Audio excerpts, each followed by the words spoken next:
So in that moment that I heard that, I got it. Like, I got that I was loved just as I was. So hi, my name is Wayne Stickel, and essentially I'm a leadership coach. I've been coming to St Matt's, gosh, I don't know, I have to go and look at my calendar. I think it's like four years. Yeah, and it's been, I walked in there myself 4 years ago, and it's been such an amazing journey. Like, I've come such a long way in such a short period of time compared to, the previous 40 or something years. And yeah, I'm part of a growth group.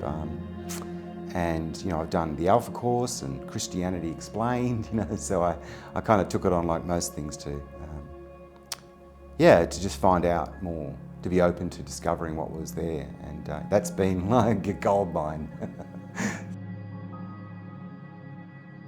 I have a disability, and my experience of pain and suffering has been, it's a journey of either acceptance or resistance to that, suffering. And it's because of my personal circumstances, that the impact or the ongoing deterioration of my disability has meant the ongoing deterioration of my experience of life in terms of suffering and pain. When I was 19, I was at university doing behavioural sciences. I wanted to be a psychologist, and I ended up getting this very rare condition called hyperparathyroidism. And they had to remove 2 of my parathyroids. I still have 2 left, and it controls calcium in your blood. And so there I was at 19 with a kidney stone and surgery on my neck.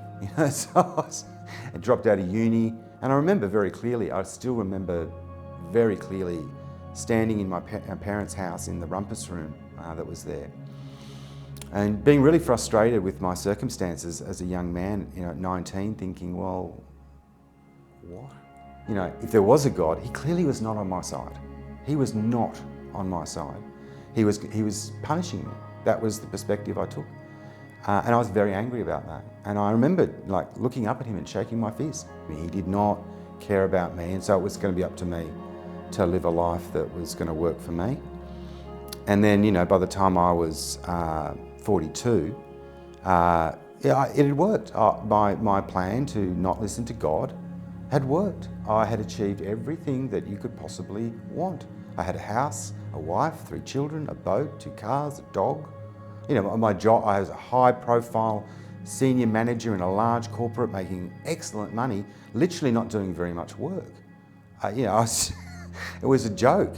But the reality was, I'd never been more miserable. I was so unhappy. I was an alcoholic, I was overweight, I was doing everything I could to escape from this reality that I created. And I didn't understand at all why. Now in thinking back, I can see that I chose to take my path, and that was the outcome. I've tried everything in this world, and that didn't provide the solution. So walking into St Matt's that day, having the courage or whatever it was that had me, God just dragged me down there, I don't know. That was such a pivotal point, because that journey and reading the Bible and going to Bible study and talking to people like, Nathan and Bruce and Scott has really enabled me to get a much clearer conception of what the Bible's about. I think most profound for me has been my regular application of the Bible. Now I'm kind of a bit of a cheat, I'm a bit of a techo, so I use YouVersion Bible and Amazon Alexa devices to ask Alexa to read the Bible to me, which I find really easy. I get out of bed and say, Alexa, read some Bible passages or read my plan. Now I think, and it was actually one of those plans that I did, and it had this little exercise. I was just reading, and a little exercise, close your eyes and imagine you can see Jesus, and then, imagine him saying he's pleased with what he sees. And I thought, yeah, that sounds pretty novel. And so I did that, but I had no idea what was going to happen next. I was there, and I was closed my eyes, and when he said to me he was pleased with what I see, I just couldn't be with it. Even now it's still kind of doing my head in. I couldn't be with it. I just could not. I burst into tears. I was like, no, no, you can't be. You cannot be. I'm so not that. So in that moment that I heard that, I got it. Like, I got that I was loved just as I was. And I think that was very, very profound.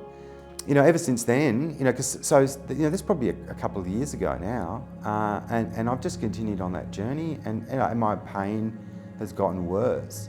And so there have been times where I've decided over and over again, I've decided, you're not going fast enough, you're not dealing with this effectively enough, I need to take control.